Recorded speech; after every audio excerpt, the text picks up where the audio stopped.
Now at 9, we have winter weather advisories in effect along and north of Interstate 44. I'm going to break this down. Plus, some tips for safely driving when those roads do get icy. And we remember the life and legacy of beloved actress and comedian Betty White. The 4 states' most watched news starts now. Thank you for joining us tonight. I'm Chris Warner. Most of the 4-state area is under a winter weather advisory. We're heading over to meteorologist Doug Heddy for the latest. Yeah, if you are out and about or will be over the next couple hours, we're just dealing with rain, but the roads are wet, so be careful if you are going to be outside. Temperatures, though, today, great. Again, 66.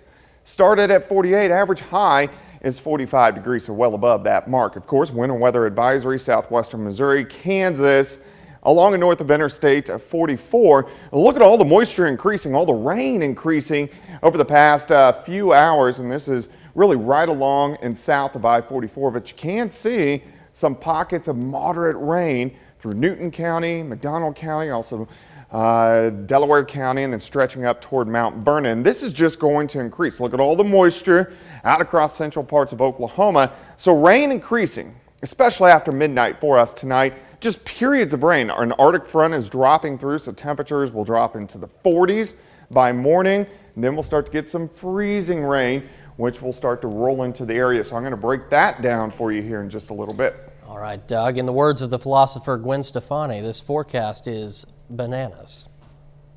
With the icy conditions tomorrow, officials say it's better to stay off the roads if you can, but if you do need to travel, there are some safety tips to keep in mind.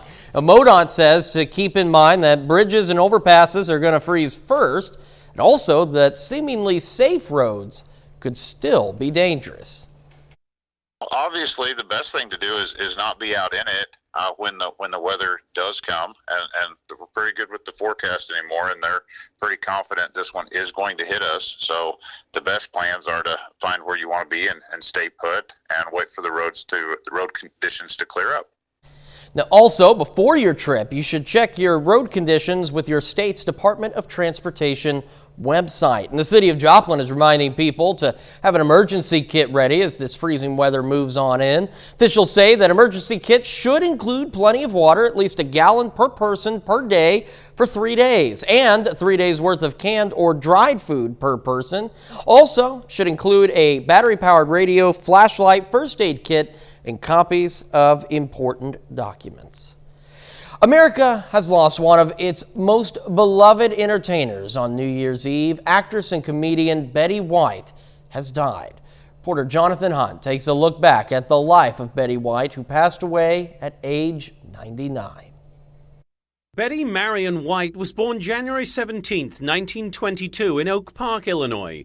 During the Depression, her parents moved with their only child to Los Angeles, where she attended Hollywood High School and later got her start on local TV. Her break came in 1949 with Hollywood on Television, a variety show that ran 5 hours a day, 6 days a week. That success led to a sitcom. Betty White in Life with Elizabeth. And her own variety program, The Betty White Show. I'm a little lamb who's lost in the wood. After that, she took a job that would change everything. As a celebrity contestant on the game show Password, she met the man she called the love of her life, third husband, host Alan Luddin. And I'll give the first password tonight to Betty White. Then in 1973, Betty landed the first of 2 landmark roles. I'm sorry, Billy, but I cannot do a chocolate souffle with only 2 cameras. Sue Ann Nivens, the happy homemaker who was anything but on the Mary Tyler Moore Show. Go ahead, Lou. You're stronger than I am. Pressure advantage. It was supposed to be a guest appearance, but it became a full-time job and earned her 2 Emmy Awards. In 1980, husband Alan was diagnosed with stomach cancer. He died the following year. Betty never remarried and never had children. She continued taking guest starring roles and game shows until she once again found a perfect part. Yeah, I got a call from Lois Nyland. Oh, that's Rose Nyland. Rose, as in a series of seats in a movie theater. On Golden Girls, Betty's character was the opposite of Sue Ann, the kind-hearted, scatterbrain Rose, known for sharing stories from her small-town upbringing. Lost the Little Miss St. Olaf pageant, did you? 23 years in a row. Along with acting, Betty was passionate about animal welfare. She spent more than 4 decades working with the Morris Animal Foundation and the Los Angeles Zoo, and won a Lifetime Achievement Award from the Jane Goodall Institute. My life is divided absolutely in half show business and half animal business, and I'll do anything I can to make life better for these guys. Our guest of honor, Miss Betty White. In recent years, Betty's career enjoyed a renaissance. First, she appeared in a hard-hitting Super Bowl commercial. Come on! You're playing like Betty White out there. That's not what your girlfriend said. Then an internet campaign helped her land a hosting gig on Saturday Night Live. It became SNL's highest-rated show in nearly 2 years. And now I'm here tonight because you wanted me to be. Then, when her new show, Hot in Cleveland, premiered, the pilot set a ratings record for the TV Land network. I've been the caretaker of this house for 50 years, but you can kick me out. In all, Betty earned more than half a dozen Emmys, 3 American Comedy Awards, a Grammy, and 3 Screen Actors Guild Awards, including a Lifetime Achievement. This is the highest point of my entire professional life. With her quick wit, impeccable timing, and generous personality, Betty White leaves behind a lasting legacy of love and laughter. Jonathan Hunt, Fox News. Certainly an incredible career. And we take this time now to honor one of our many 4-state heroes. Dennis Ijam served in the U.S. Army in 1967 and 68. The Shell City, Missouri native was stationed in Vietnam, and we salute Corporal Dennis Ijams, tonight's 4-state hero. Doug's going to be back with a complete look at that forecast, whether you want it or not. And later, the Neosho boys win the Holiday Classic Black Bracket. We'll hear from head coach Zane Culp in sports. Texas.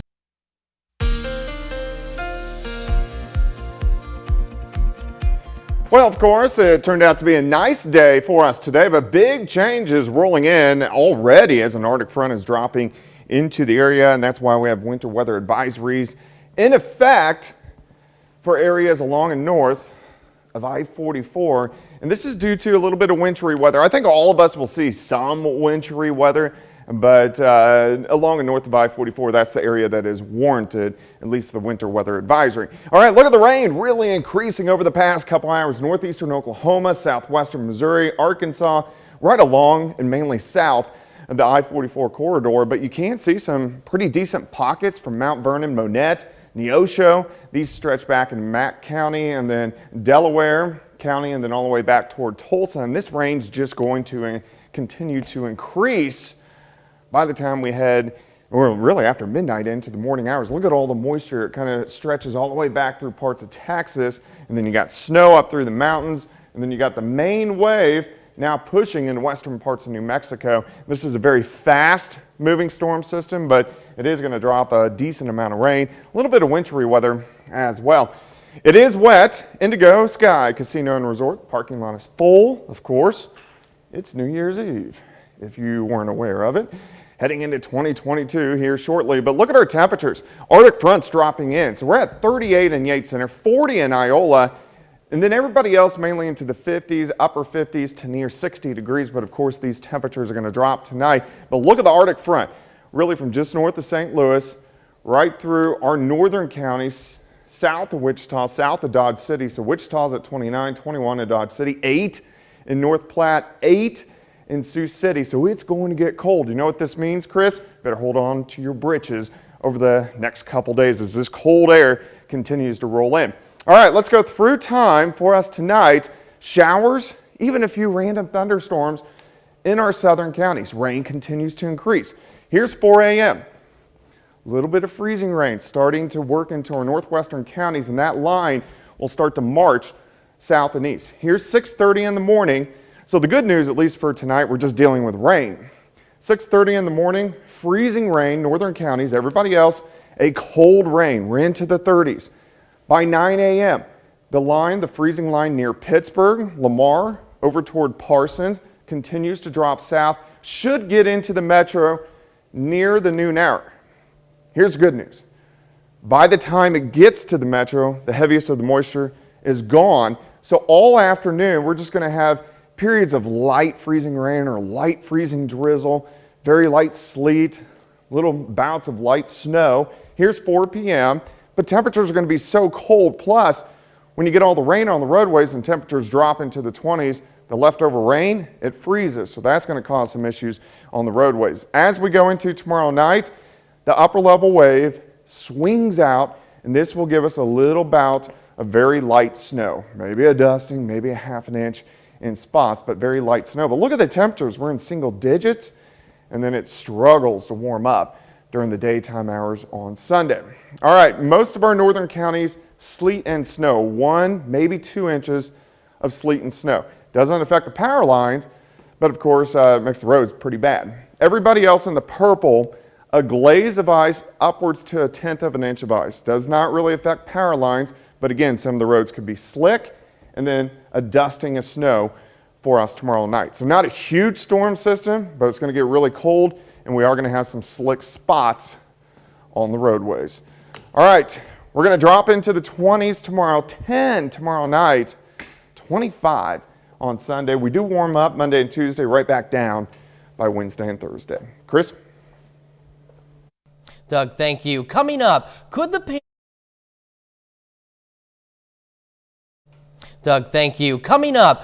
pandemic be nearing an end? The Omicron surge is ramping up in the U.S., but in South Africa, it's already come and gone. I'm Charles Watson in Atlanta. I'll have the details coming up. More flight delays could be on the way this time because the Federal Aviation Administration has a number of employees testing positive for coronavirus. The agency says it might be forced to implement health and cleaning procedures that would reduce the number of flights it can handle. Since Christmas Eve, airlines have canceled more than 11,000 flights.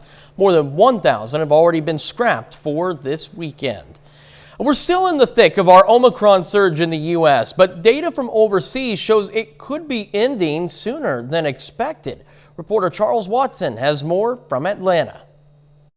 The Omicron surge is getting worse, and the numbers are telling the story. The daily average of new cases now over 340,000, with more than 500,000 infections reported on Thursday. Hospitalizations are up as well, especially among children, but we could be getting some relief soon. Health officials in South Africa, where the variant first emerged, announced their Omicron surge has already peaked without a major spike in deaths, and they're forecasting the same pattern for other countries. Omicron has reached the peak, having reached the peak with clinical manifestations that have not caused any alarm in the hospital situation. Here in the U.S., officials are pushing boosters as the best way to protect against Omicron, but so far only about 1/3 of Americans have rolled up their sleeves for their 3rd dose. The strategy prompting criticism from some local leaders who say the feds should be focusing more on therapeutics and testing.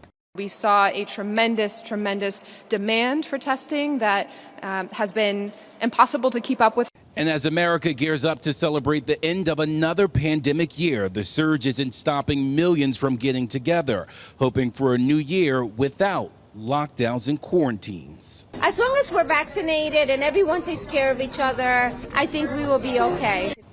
At least 2 studies released this week show Omicron is less severe because it attacks the nose and throat, sparing the lungs from major damage. In Atlanta, Charles Watson, Fox News. Still ahead, devastating wildfires in Colorado. Tens of thousands of people forced to flee here in Colorado as winds as high as 100 miles per hour swept through the area, destroying hundreds of homes. I'm Jeff Paul in Boulder County, Colorado. I've got the details coming up. Well, on this final day of 2021, a reminder of the important things after a fast-moving wildfire burns more than 500 homes in Colorado. Reporter Jeff Paul has more from Boulder County. An absolutely surreal scene in parts of Colorado. Footage shot just north of Denver showing fast-moving flames engulfing entire neighborhoods as tens of thousands of people frantically fled their homes. In less than 24 hours, the fires consumed thousands of acres, burning at least 580 homes right to the ground. My wife and I are safe and uninjured. And at the moment, I'm glad she didn't take the drive over with me this morning, because I think it's breaking my heart. I'm sure it would break hers too. The fires became even more devastating because the area is bone dry, with 90% of Boulder County in severe or extreme drought. The fire spreading with the help of 105-mile-per-hour wind gusts. This is my hot tub right here. This is the frame of it, the decking, and just down to nothing. It's just mind-boggling. Officials say the fire grew to 1,600 acres in Louisville, Superior, and other parts of the county. Evacuations were ordered for the two cities located about 20 miles northwest of Denver. The winds have died down and some evacuation orders have been lifted. Colorado Governor Jared Polis took advantage of the weather before the snow started to fall and toured the devastation from the sky. The last 24 hours have been devastating. It's really unimaginable. It's hard to speak about. Down power lines are believed to be the cause of the fire, but the exact origin is still under investigation. This area, though, is now welcoming the forecast of several inches of snow. In Boulder County, Colorado, Jeff Paul, Fox News. Up next, how scientists may have stumbled upon the fossil of the biggest bug that ever lived. Scientists in Europe believe they have found the biggest bug that ever lived after a complete fluke. In January of 2018, a chunk of sandstone fell from a cliff on a beach in northern England. The rock cracked open, revealing the fossil of a giant millipede. The creature, named Arthropleura, dates back 326 million years. Scientists gather the animal would have weighed about 110 pounds and been about 22 inches wide and more than 8 feet long. That is one very large bug.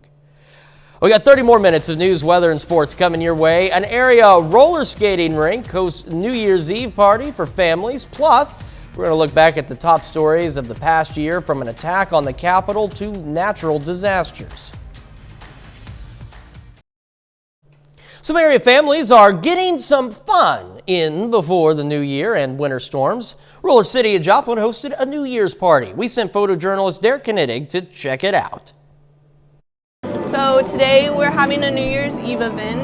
This is for kids 12 and under right now. Later on we'll have for all ages, kind of a later night one. The kiddos get, a horn, hats, they get pizza and soda, they get to play everything they want, laser tag, skating, they get to play games, We'll do different prizes. I think there's like $1,000 in cash and prizes that'll be given out. So just kind of giving a fun day for the kids to come and hang out for New Year's.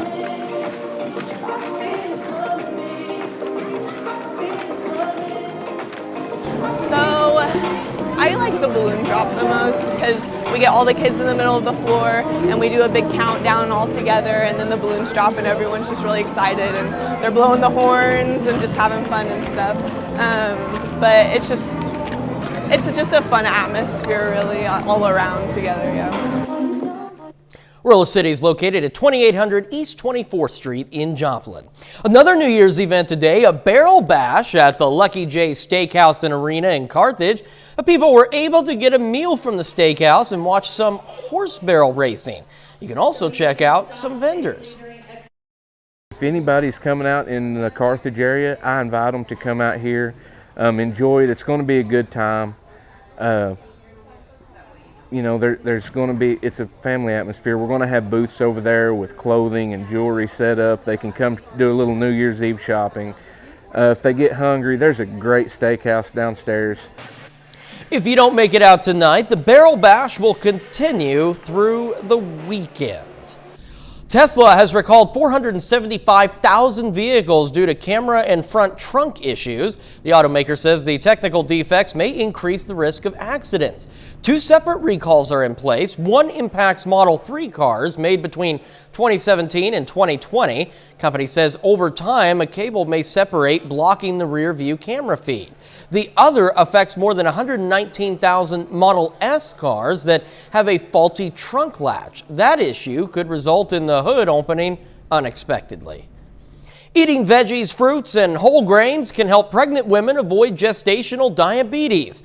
Researchers in Finland say nutrient-rich foods that reduce inflammation also greatly lower the risk of gestational diabetes.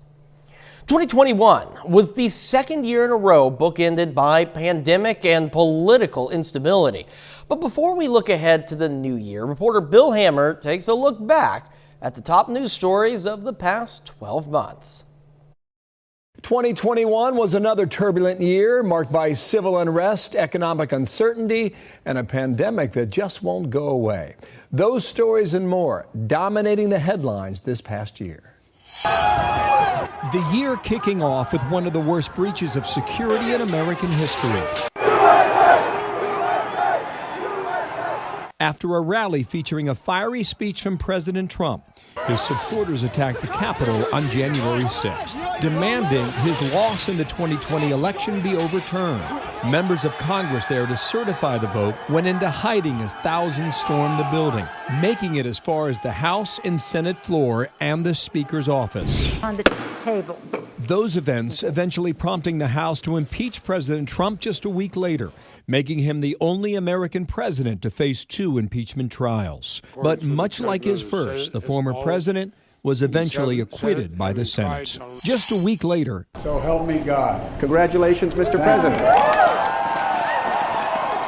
Joe Biden becomes the 46th president of the United States. The socially distanced inauguration taking place under a cloud of uncertainty. Also in January, the COVID death toll passes 2 million around the world. It would grow to more than 5 million by the end of the year as the pandemic grinds on. The containment effort largely focused on the Delta variant, a new strain more contagious and deadly than the original. Health officials making a big push for vaccinations and boosters as the best way to stop the spread. Shots from Pfizer, Moderna, and Johnson & Johnson all getting the green light from the FDA. Millions signed up immediately, but demand soon tapered off as vaccine hesitancy set in. The Biden administration responding with a series of mandates, including a requirement for federal workers and contractors to roll up their sleeves or lose their jobs, and a nationwide vaccine mandate for all private businesses with more than 100 employees. 2021 also seeing its share of racially charged murder trials, starting with Derek Chauvin, the former police officer who was seen in a video kneeling on George Floyd's neck for more than 9 minutes. Chauvin was convicted and sentenced to more than 22 years behind bars. In Surfside, Florida, a 12-story apartment building collapses in the middle of the night with no warning, leaving at least 98 residents dead. Afghanistan was changing rapidly. President Biden sticks to an August 31st deadline to withdraw U.S. troops, but the Taliban were on the march. They made a lightning blitz across the country, eventually taking the capital city of Kabul on August 15th. The Pentagon forced to deploy about 7,000 troops to secure the airport in the final days of the evacuation. But just 4 days before that deadline, an ISIS bomber hitting one of the main airport gates, killing 13 American service members and dozens of Afghan civilians. Back in the U.S., Hurricane Ida slamming into Louisiana as a Category 4 storm. It was the second most damaging hurricane in the state's history. Ida's remnants also caused massive destruction throughout the Northeast. At least 115 dead and more than $65 billion worth of damage. In Wisconsin, Kyle Rittenhouse is charged with first-degree intentional homicide after shooting 3 people during the civil unrest in Kenosha last year. Not guilty. Rittenhouse claiming self-defense is eventually acquitted on all charges. And just 2 weeks before Christmas, a series of tornadoes devastating parts of the Midwest, causing dozens of deaths and billions of dollars in damage. The hardest hit state, Kentucky, where the sheer level of destruction was nearly unprecedented. And looking forward in 2022, COVID may dominate the headlines again, depending on new strains like Omicron. We're also keeping a close eye on those supply chain issues and inflation and the midterm elections where Republicans hope to take back Congress. And of course, we'll be here for all of it. Until then, in New York, Bill Hemmer, Fox News. A bit later, why that bottle of New Year's bubbly might be a bit more expensive now.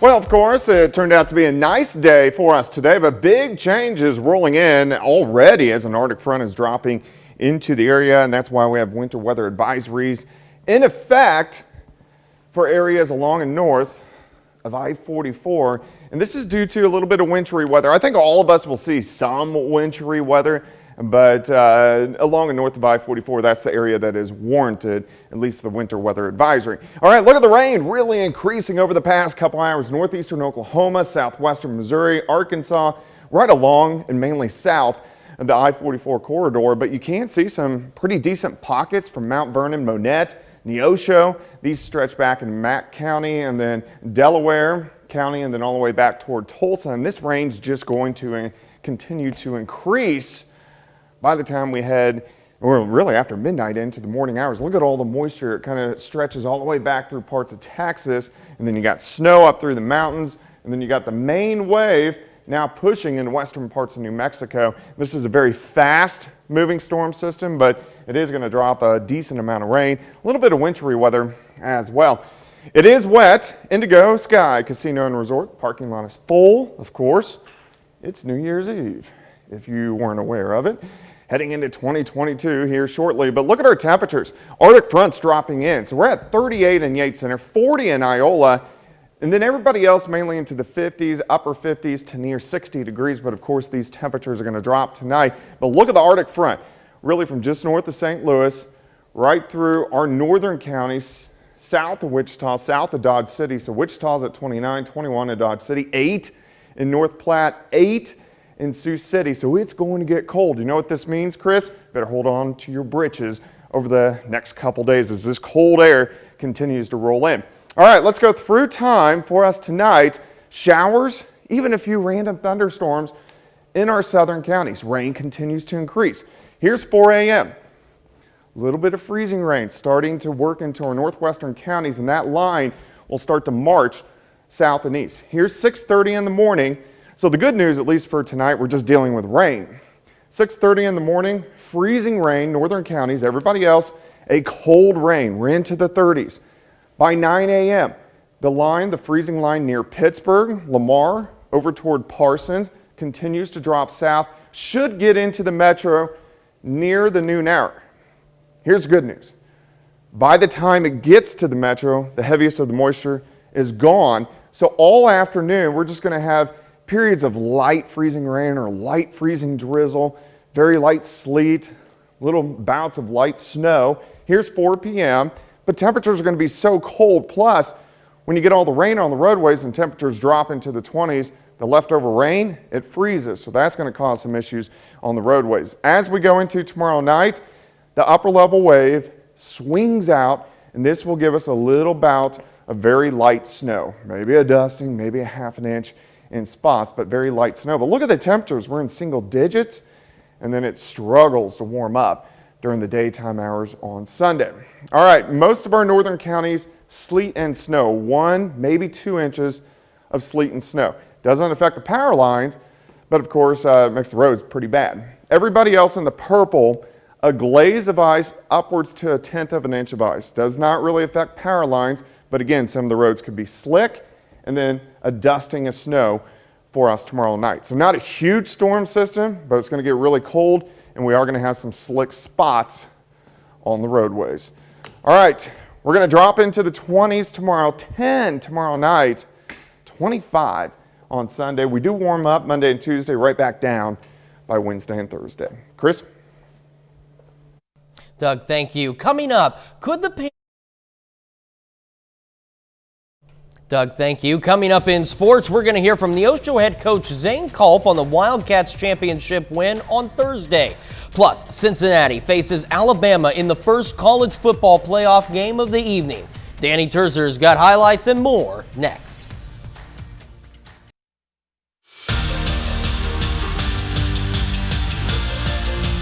Cincinnati makes its first college football playoff appearance today. The 4th-ranked Bearcats are also the first non-Power 5 school to compete in the CFP. Cincinnati is a 13.5-point underdog to the defending champs Alabama. Patrick Mahomes and Travis Kelce in attendance. First quarter, Bryce Young to Slade Bolden, 8-yard score.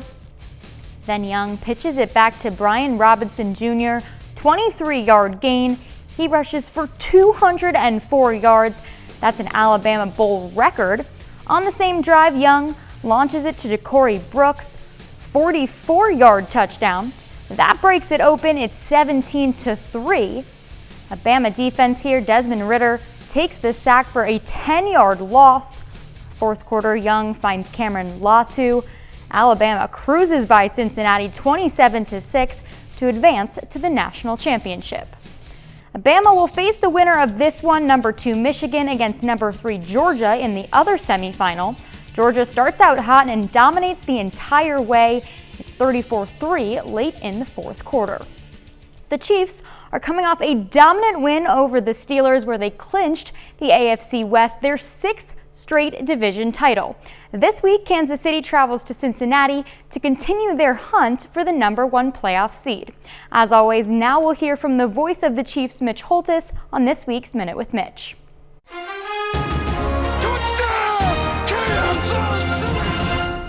This week, the Chiefs are going to Cincinnati, where they love Cincinnati chili, also known as Skyline chili. In Cincy, they swear by this stuff, but give me some old-fashioned Chiefs Kingdom chili any day. That being said, it's not only Chiefs chili, it's George Orwell this week.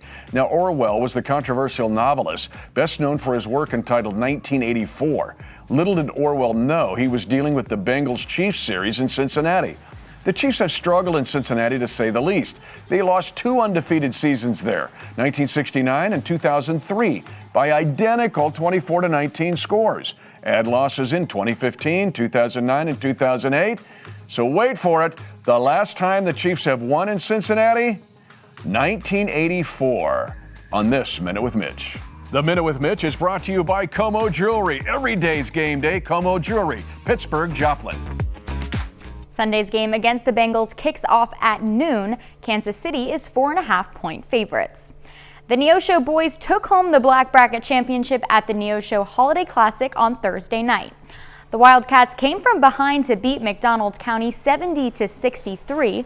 Caden Waters had a monster game, 38 points and 12 rebounds. And not surprisingly, he was named the tournament MVP. You couldn't ask for a greater person to move into town, and I don't mean his playmaking, I mean as a person. He's a great man in person. So obviously you see his basketball skills, but just having a great kid like that has made it even more special. I don't know why he's here, but I sure am glad he is. The Missouri Tigers opened up their SEC schedule on Thursday with only 8 players available due to COVID-19 protocol. Leading scorer and rebounder Asia Blackwell was among those out of the game. The Tigers facing the number 1 team in the country, South Carolina. Haley Frank, huge first half, knocks down the triple, 21 points for Frank. LaDasia Williams gets the bucket here and 1. Mizzou leads 32-26 at the break. Jump to the fourth, Lauren Hansen hits the corner 3. Mizzou up by 6. Final 30 seconds, Aaliyah Boston lays it in, ties it up at 64. Then it goes to overtime. Mizzou down by 1, less than 10 seconds left. Hansen again puts it in. That will do it. Missouri stuns South Carolina, taking down the number 1 team 70-69. We talked about this, that, great moments were created by great opportunities. And what a storyline this could be with only 8 players that could suit up. What an incredible storyline. So what are we going to do with it? And at the end of the day, we want to make sure that we were the tougher team tonight. We want to be the grittier team. We want to make sure we're first to the floor for 50-50 plays. And we're going to have to live with whatever happened from there. We're back after this. People looking to pick up a bottle of champagne for tonight's celebration may be paying some higher prices. Tony Aiello explains why. Champagne's popularity is once again popping. Sales dropped in 2020 when the pandemic canceled many New Year's parties. But the industry group UMC says sales are expected to hit more than $6 billion this year, which would be a new record. In France, some retailers are struggling to keep up with demand. Many champagne makers are not able to supply us, this Paris shop owner says. Part of the reason, grapes in France were hit with some bad weather this year, leading to lower production. And in the U.S., that's leading to higher prices. We've seen prices on our platform go up a bit. Kathy Lewinberg with Drizzly.com says the average price for champagne is 20% higher than in 2019, and high-end labels are in high demand. The top-selling brands from a champagne standpoint are Veuve Clicquot, Moet, and Dom Perignon. Those have been the top sellers for the month of December. At West Coast retailer Bevmo, people can buy in person, online, or have items delivered through the GoPuff app. On the site, a small number of specific champagnes are out of stock, but there's still a wide variety available. The company has seen increased demand for not only champagne, but also alternatives not made in France. We've seen a 10% increase for California local sparkling wine year over year. And while the prices for champagne may be going up, spirits are also staying high as the country raises a glass to 2022. Production issues are expected to continue in France, which means champagne prices could remain higher well into the new year. Coming up, no more Dwayne Johnson in Fast and Furious and a new season of Cobra Kai. From Dwayne Johnson to Spider-Man to the return of Cobra Kai, it's time to visit with the Hollywood nation with Fox's Ashley Dvorkin. We know that Cobra Kai is going to use every dirty trick in the book. No mercy binge watching, no way home web slinging, and The Rock says not so fast in the Hollywood nation. Dwayne Johnson will not be returning to the Fast and Furious franchise. Johnson tells CNN when he and Vin Diesel connected this past June, not over social media. He told him directly and privately that he would not be returning to the franchise. This follows an Instagram post in November by Vin Diesel asking Dwayne to return for the 10th installment, which is due in theaters May 2023. They all die fighting Spider-Man. Another day, another Spider-Man record. Per Deadline, No Way Home has now banked over $536 million in less than 2 weeks at the domestic box office, making it the 12th highest grossing movie in the U.S. and Canada, outpacing Rogue One, A Star Wars Story, and The Dark Knight. You gotta take things to the next level. When Cobra Kai Season 4 kicks off, it brings back another familiar character from Karate Kid past. And Thomas Ian Griffith tells us a lot will be learned this time around about Terry Silver. The original Terry Silver is this, archetypal over the type character. And, you ask a lot of questions like, well, why was he doing what he's doing? And what has he been up to all these years? And they answer those questions for me. Season 4 premieres December 31st on Netflix. And co-creator John Hurwitz tweeted Season 5 has already wrapped filming. In Hollywood, Ashley Dvorkin, Fox News. That is our time for tonight. Thank you so much for joining us. We're going to leave you with video of a couple of white lion cubs at a zoo in Peru. And we'll see you again tomorrow. And thanks for making us part of your night.